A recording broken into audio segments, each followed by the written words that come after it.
यात्राओं की शौकीन ब्लॉगर के तौर पर पहचान बनाने वाली ज्योति अब वॉरफेयर टूल बनती दिख रही है। एक भारतीय ट्रैवल ब्लॉगर जासूस निकली, वो भी पाकिस्तान की। ये सुन हर कोई हैरान है, लेकिन सत्य है। यूट्यूबर ज्योति मल्होत्रा पिछले 1.5 महीने तक पाकिस्तानी हैंडलर एहसान डार उर्फ दानिश के साथ नियमित संपर्क में थी। ये जानकारी देश की सुरक्षा एजेंसियों को सतर्क कर दिया है। साल 2023 में पाकिस्तान की अपनी पहली यात्रा के दौरान ज्योति की मुलाकात एहसान से हुई थी, लेकिन नवंबर 2023 से उनका संपर्क न सिर्फ गहरा हुआ बल्कि तकनीकी रूप से बेहद सुरक्षित और सुनियोजित हो गया।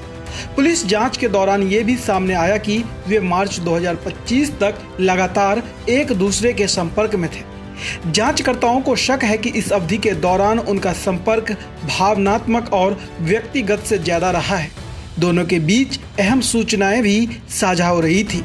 पूछताछ में इस बात की भी पुष्टि करने की कोशिश हो रही है कि मार्च 2025 के बाद जब एहसान डार को जासूसी के आरोप में देश छोड़ने के लिए कहा गया तो वो उसके संपर्क में थी।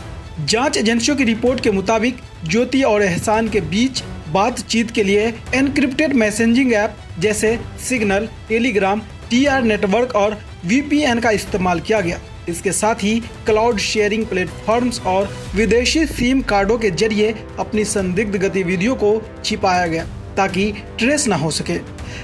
ऐसा भी संदेह है कि पाकिस्तान स्थित नेटवर्क से ज्योति को वीडियो स्क्रिप्ट, वैचारिक कंटेंट और डिप्लोमेटिक लोकेशन डाटा साझा किया जाता था।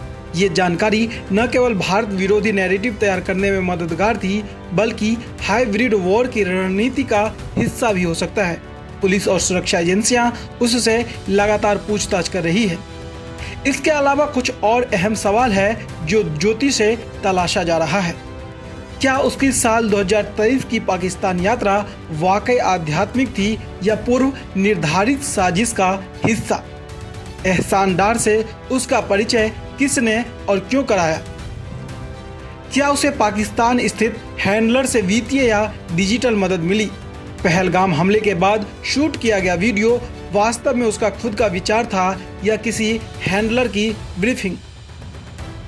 इसके अलावा उसके चीन, दुबई, बांग्लादेश और भूटान यात्राओं की फंडिंग की भी जांच की जा रही है।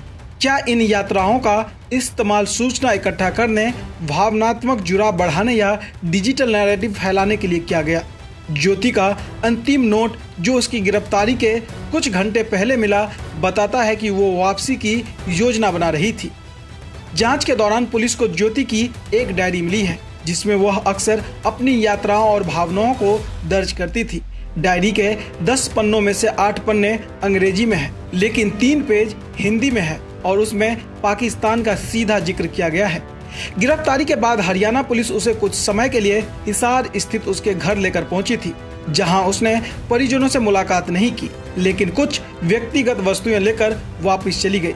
मीडिया रिपोर्ट के अनुसार पुलिस के मुताबिक उसके कमरे में एक नोटबुक में लिखा एक पत्र बरामद हुआ है, जिसकी हैंड राइटिंग ज्योति से मिलती है। इस पत्र में लिखा है, सविता को कहना फल ला दे, घर का ध्यान रखे, मैं जल्दी लौटूंगी। इसके अलावा उसमें कुछ जरूरी दवाओं का भी जिक्र किया गया है जो घर में मंगवाने के लिए कहे गए हैं। पत्र के अंत में लिखा है, लव यू खुशमुश, जिससे अनुमान लगाया जा रहा है कि परिवार में उसे इसी नाम से पुकारा जाता था। वैसे पुलिस इस पत्र को भावनात्मक पहलू के साथ एक कोड मैसेज के तौर पर भी जांच कर रही है।